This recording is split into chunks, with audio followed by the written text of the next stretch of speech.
আসসালামু আলাইকুম, সবাই কেমন আছেন? আলহামদুলিল্লাহ, আপনাদের দোয়া আমি অনেক ভালো আছি। আয়াত মামস ব্লগ দেখার জন্য সবাইকে স্বাগতম জানাচ্ছি। আয়াতের বাবা আজকে 1 মাস যাবৎ প্রায় বলতেছে, বাজারে কি সিমের বিচি উঠেছে, বাজারে কি সিমের বিচি উঠছে। সেই সিমের বিচি খুব পছন্দ করে খায়। তো আমি যখন বের হয়েছি হাতে নিয়ে, এই জন্য আমি আবার কী করলাম, সিমের বিচি যখন দেখলাম, সিমের বিচি আর ছোট ছোট এই যে মাছ কিনে নিলাম, কারণ এটা ছোটো মাছ দিয়ে নাকি বেশি মজা লাগে। তো ছোটো মাছ আর সিমের বিচি এখন আমি ভালো করে ছিলে পরিষ্কার করে নিব। আর এই পাশে কিন্তু আমি কড়াই বসিয়ে দিয়েছি, পেঁয়াজও ভাজা হয়ে গেছে, হলুদ মরিচ,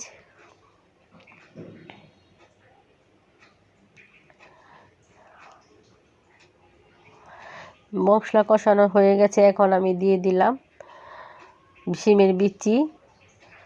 এখন আমি ভালো করে কষিয়ে নিব। আমার কিন্তু মোটামুটি কষানো হয়ে গেছে, দেখলে কিন্তু বোঝা যায়। আর সিমের বিচিটা কিন্তু ভালো করে কষিয়ে নিতে হবে, না হলে কিন্তু আবার সিমের বিচি থেকে একটা গন্ধ আসবে। তাই ভালো করে কষিয়ে নিলে সেই গন্ধটা কিন্তু আর লাগবে না। তাই আমি মোটামুটি ভালো করে কষিয়ে নিয়েছি।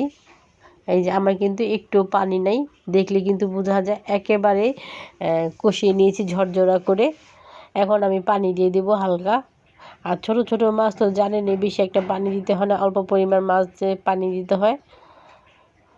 আমি পানি হালকা অল্প পরিমাণ দিয়ে এবং ছোট ছোট মাছগুলো বিছিয়ে দিলাম।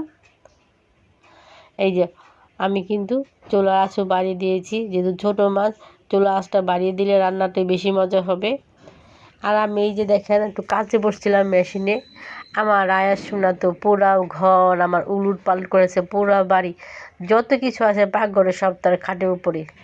এই দেখেন আমাকে দেখে একদম চুপ হয়ে গেছে। এই দেখেন বিছনা পাটি কুলবালিশ, এই যে আগে পিছিয়ে একেবারে কোনো কিছু আসতে না বলতে, দেখেন সে খাটের মধ্যে চেয়ার, তার উপরে মোড়া নিছে, এগুলো সে সারাদিন করতে থাকে ঘরে বসে বসে। বলেন এ কী অশান্তি দেখছেন কী করছে, এগুলোরে সব নামায় নামায় বিছনে সব ফালা রাখছে। এগুলো কিন্তু উই করছে, এগুলো সম্পূর্ণ কাজ উই করে। এই দেখেন আবার আমার কাছে আসছে ভাব লাগানো খাতির লাগানোর জন্য, বুঝছেন। আমি যখন বলছি না তুমি এগুলো দুষ্টামি করছো, সে আমার সাথে সামনে এসে সেই খাতির লাগাইতেছে। আমি কিন্তু একটু মেশিনে বসছিলাম, আগে বলেছিলাম এই যে এই মেশিনে এই ড্রেসটা তৈরি করলাম। তো এইটা তৈরি করতে যায় সে আমার 32টা দাঁত আমার হাতে দিয়ে দিছে, কারণ এমন জ্বালাইতেছে আর এমন দুষ্টামি করতেছে, পারে না সে। কি বলুম, পাকঘরে যা আছে সব সে খাটের মধ্যে উঠায় নেয়। এই যে দেখেন এখন আবার কী করছে, যে চেয়ারের পিছে বসে আছে। এর প্রতিদিন এরকম করবো, চেয়ার টেবিল টুল যা আছে হাঁড়ি পাতি রসুন পেঁয়াজ সব এরকম খাটের উপর নিয়ে নিয়ে খেলে। আর আমার এতে দিনের মধ্যে 4 বা 5 বার করে ঘর পরিষ্কার করাইব। ওই দেখেন আমি বকা দিতেছিলাম দেখে ওই দেখেন চেয়ারের পিছনে যা লুকায় রয়েছে।